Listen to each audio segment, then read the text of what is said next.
दोस्तों, आपने वृंदावन के श्री बांके बिहारी मंदिर में देश और दुनिया से लोगों को आते और अपनी मांगी हुई मुरादों को पूरा करते हुए सुना होगा।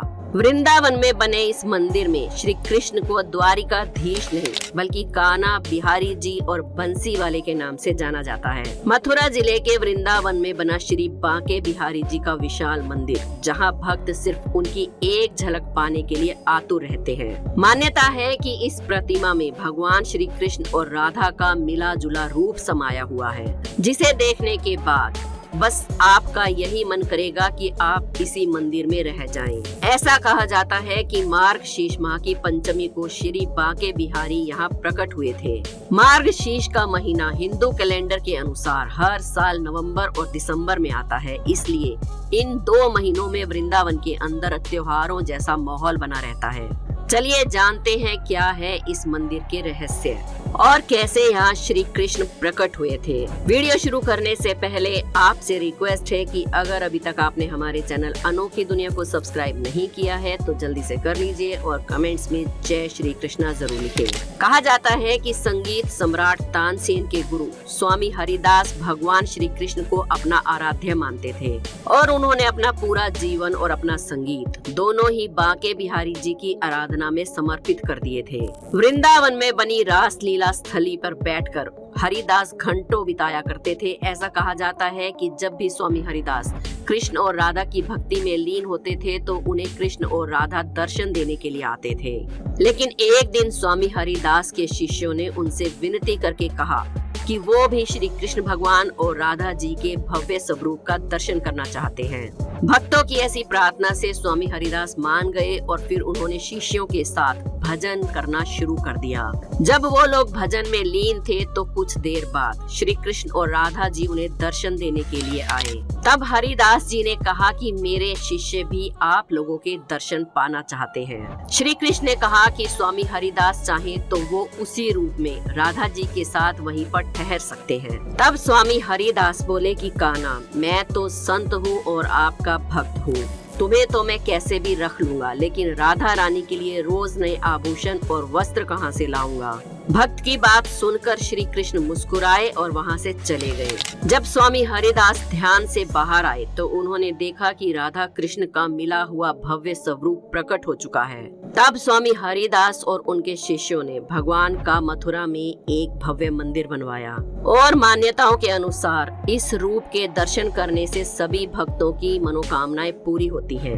हिंदू पुराणों के अनुसार भगवान विष्णु के श्री कृष्ण 8वें अवतार माने जाते हैं, जो कि आज भी वृंदावन में बने इस मंदिर में विराजमान है। यहाँ आने वाले लोगों का श्री कृष्ण और राधा के भव्य स्वरूप को घंटों निहारने पर भी मन नहीं भरता। बांके बिहारी जी का स्वभाव ही नटखट है और वो प्रेम भाव के भूखे हैं। जो भक्त सच्चे मन से उन्हें याद करता है वो उनके साथ ही चल देते हैं। ऐसे कई चमत्कार हुए हैं जिन्हें देखने के बाद मंदिर के पुजारी भक्तों के दर्शनों के बाद लगातार मूर्ति के सामने पर्दा करते रहते हैं। एक बार राजस्थान की राजकुमारी श्री बांके जी के दर्शन के लिए वृंदावन पहुंची और बिहारी जी को देखने के बाद उनकी भक्ति में ऐसे लीन हो गई कि वापस अपने घर लौटने को तैयार नहीं थी। लेकिन जब राजकुमारी के घर वाले उन्हें जबरदस्ती घर वापस ले जाने लगे तो उसकी भक्ति को देखकर बांके बिहारी उनके साथ ही चल दिए। इन लीलाओं के बाद बिहारी जी के सामने पर्दा डाला जाने लगा ताकि बिहारी जी फिर किसी भक्त के साथ न चल दे। ऐसा भी कहा जाता है कि बांके बिहारी जी इस मंदिर में बाल रूप में मौजूद हैं और उन्हें किसी की नजर न लग जाए इसलिए बार बार उनके सामने पर्दा किया जाता है। लेकिन साल में एक दिन ऐसा होता है जब बिहारी जी के सामने बार बार पर्दा नहीं किया जाता और उस दिन भक्तों को कान्हा का भव्य रूप देखने को मिलता है। ऐसा सौभाग्य भक्तों को सिर्फ जन्माष्टमी वाली रात को महाअभिषेक के बाद ही मिलता है। वैसे तो बिहारी जी की बहुत सी लीलाएं और चमत्कार हैं। उनमें से एक और किस्सा है जो कि काफी प्रसिद्ध है। ये किस्सा आपको मथुरा के हर एक आदमी के मुंह से सुनने को मिल जाएगा कि एक भक्त के लिए उन्होंने वेश बदलकर कोर्ट में गवाही भी दी थी। दरअसल लोगों का कहना यूं है कि एक गरीब ब्राह्मण बांके बिहारी का बहुत ही बड़ा भगत था। वो नियमित तौर पर बांके बिहारी जी के दर्शन करने आता था। एक बार उस गरीब ब्राह्मण को किसी काम के लिए महाजन से कुछ रुपए उधार लेने पड़े। इन रुपयों को उस गरीब ब्राह्मण ने बड़ी ही ईमानदारी से कुछ समय के बाद लौटा दिया। दिया। लेकिन महाजन ने उस गरीब ब्राह्मण से कहा कि तुम्हारा कर्जा अभी बाकी है। ब्राह्मण ने महाजन को बहुत समझाया लेकिन वो नहीं माना और उसने ब्राह्मण को अदालती नोटिस भेज दिया कि उसका उधार बकाया है और उसे पूरी रकम ब्याज सहित वापस करनी होगी। ये सब देखकर ब्राह्मण काफी परेशान हो गया। कोर्ट में भी ब्राह्मण ने जज को पूरी बात सुनाई। इस पर जज बोला, कोई गवाह है जिसके सामने तुमने महाजन को पैसे दिए थे? कुछ देर सोचने के बाद उसने बांके बिहारी जी के मंदिर का पता बता दिया। अदालत ने मंदिर का पता नोट करके बांके बिहारी जी के नाम समन भेज दिया। जब वो नोटिस बिहारी जी के मंदिर में पहुंचा तो पंडितों ने उसे बिहारी जी के सामने रख दिया। अब कोर्ट की तारीख आई और जब गवाही का दिन आया तो एक बूढ़ा आदमी जज के सामने गवाह के तौर पर पेश हुआ। उसने कहा कि पैसे देते समय मैं वहां मौजूद था और उसने बताया कि इन तारीखों को रकम वापस कर दी गई थी। लेकिन महाजन अपनी लिखा पढ़ी की किताब में पूरा हिसाब लिखना भूल गया था और ये हिसाब ना लिखा होने के कारण ये पूरा मामला खड़ा हुआ है। माना जाता है कि गवाही देने के लिए मंदिर में गया वो बूढ़ा आदमी और कोई नहीं, श्री कृष्ण ही थे, जो अपने भक्तों को मुश्किल में कभी नहीं छोड़ते। पूरे भारत में बांके बिहारी जी का एक ही ऐसा मंदिर है जहां पर उनका बाल रूप है और बिहारी जी का लालन पालन भी एक बच्चे की तरह ही किया जाता है। कान्हा की नींद में खलल ना पड़े इसलिए मंदिर में सुबह और शाम दोनों समय ही घंटियां नहीं बजाई जाती।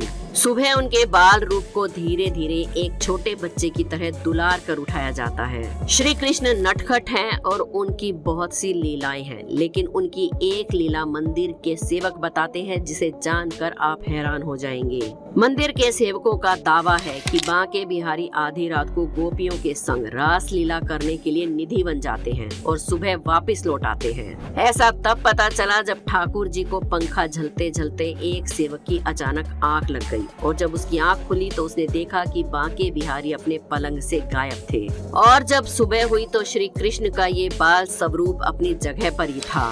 श्री बांके बिहारी जी का ये मंदिर वृंदावन में साल 1860 में स्वामी हरिदास जी ने बनवाया था, लेकिन उसके कुछ सालों के बाद जब ये मंदिर खराब होने लगा तो स्वामी हरिदास जी के शिष्यों ने इस मंदिर को साल 1921 में एक बार फिर से पुनः निर्मित करवाया।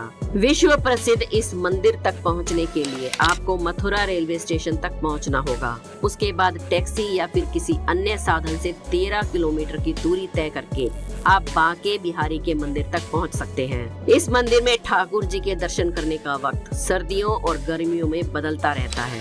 कहा जाता है कि श्री कृष्ण को पेड़े, मक्खन, मिश्री, केसर, चंदन और गुलाब बहुत पसंद है, इसलिए आपको मथुरा के हर जगह पर पेड़े की कई दुकानें देखने को मिल जाएंगी। तो दोस्तों, ये थे श्री बांके बिहारी मंदिर से जुड़े कुछ तथ्य। अगर आप भी इसके अलावा ऐसा कुछ जानते हैं जो हमने इस वीडियो में नहीं बताया है तो हमें कमेंट्स करके जरूर बताइए। आप कब श्री बांके बिहारी के दर्शन के लिए जा रहे हैं या फिर पिछली बार कब गए थे, हमें कमेंट्स में जरूर बताएं।